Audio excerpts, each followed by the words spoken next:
Hey, it's Greg. I'm back. We're here to talk about the worst books that I read in 2018 today. We did the best last time. Now we're ready to talk about the negative reading experiences. There actually were not a lot of books that I aggressively disliked in 2018, which is a pleasant surprise. I did really hate the first book we're going to talk about, but we'll get to that in a second. First, I got to tell you that these don't have to be books that were published in 2018. It just has to be something that I read within the calendar year. So, let's get to it.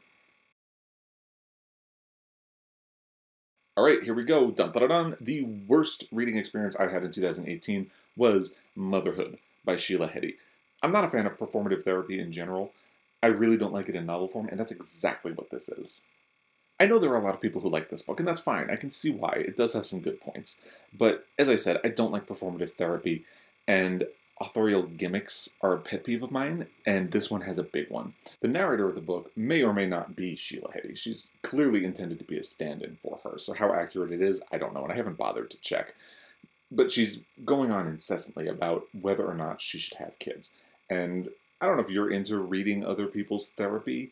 I'm not, with very limited exceptions, and that's what this is. So that's the first gimmick. Sheila has, at least kind of, written herself into the book. The second gimmick is that she uses a real I Ching method of question and answer using 3 coins. Basically, she asks a yes or no question, she flips the 3 coins, and whether or not they're heads or tails, she gets a yes or no answer. And that is the entire framework of the book, her asking questions, flipping coins, getting an answer, and then reacting to it. The book opens with Sheila explaining the I Ching method, and then going on to say that the results of the coin tosses are real. So she really flipped coins when she asked these questions, and that formed the framework of the book. And if you're rolling your eyes right now, don't worry. I was too. Let's have a reading really quickly. Should I move in with him now? Yes. But wouldn't that make me unhappy? Yes. Wouldn't I be happier here? Yes. Does it matter whether a person is a romantic figure or not? No. How did I end up in this place? Well, Sheila, I'm wondering the same thing right now. Imagine allowing a magic 8-ball to rule your life, and that's what you have with this book. I can't. My head wants to explode, guys. I hate this book. Ugh. Okay, I'm gonna let a sip of coffee bring me back to life, and then we'll get back to it. Ugh. Okay, let's do this. I don't have copies of the rest of the books that I'm going to talk about because I got them from the library. Side note, use your local libraries. They're good for your community. Okay. The next book is The Bonfire of the Vanities by Tom Wolfe. When I wrote my review of The Bonfire of the Vanities, I debated whether or not it's a garbage novel, and I'll include a link to the review down below. I didn't really come to an answer because part of me feels like we should give it a pass based on the time when it was written and the fact that we kind of know better now. But it's still a hot mess of a book. How much of a mess is this book? Well, it's about how problematic race relations were in the 1980s in New York City, and it doesn't feature a single character of color. I mean, how does that happen? And I get it, believe me.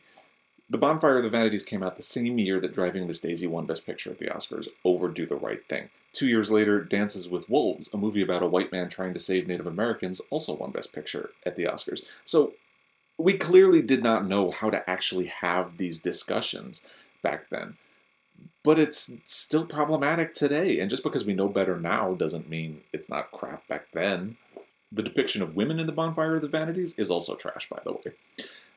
Good social commentary is timeless. I mean, think of Jane Austen. Think of Edith Wharton.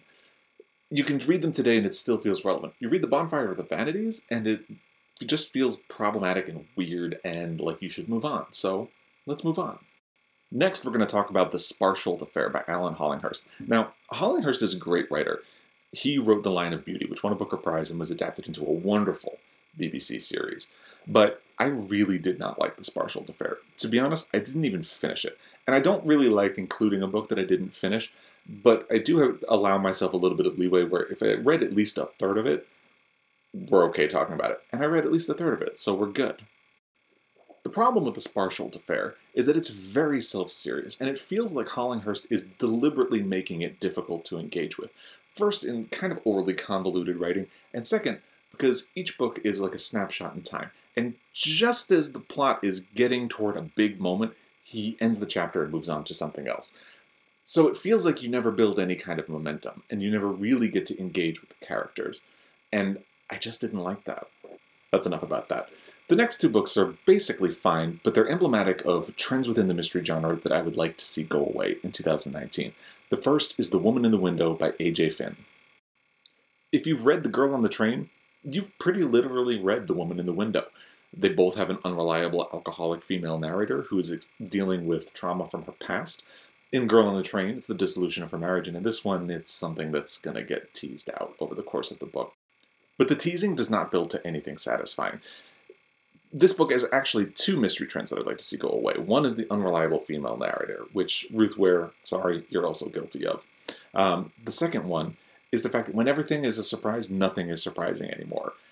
Even though there are twists in this book, I saw them coming a million miles away because I knew there was going to be a twist. And this is a little petty of me, but I really don't like the way Finn describes things.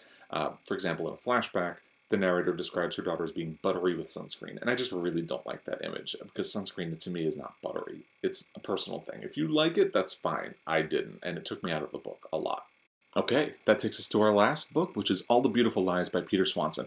I tried to do something new with this book, which is I went in blind. I wanted the book to be able to surprise me. I didn't want to know a whole lot, because, you know, with the last book we talked about, I knew that there were surprises coming, which means I guessed the ending, and I didn't want that to happen. So I went in blind. And about 100 pages in, I stopped and I said to myself, you know, I bet this author is a dude. So I looked at the cover. It was a dude. How did I know?